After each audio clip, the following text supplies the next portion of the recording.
Hello mga ka-tarot guide, this is Aquarius reading, June 13 to June 30, 2024.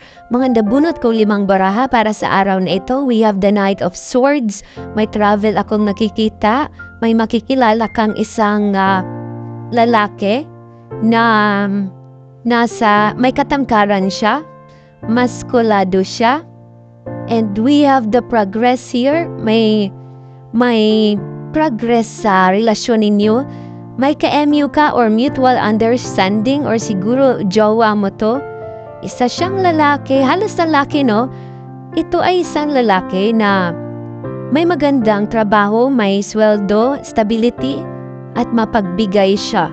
But maybe he's a breadwinner. Ang dami niyang pasanin sa buhay or either ikaw to. Ang dami mong responsibilidad sa buhay, Aquarius. So you need to work hard and of course you need to move forward para sa mga goals mo. Thank you! Yun lamang po.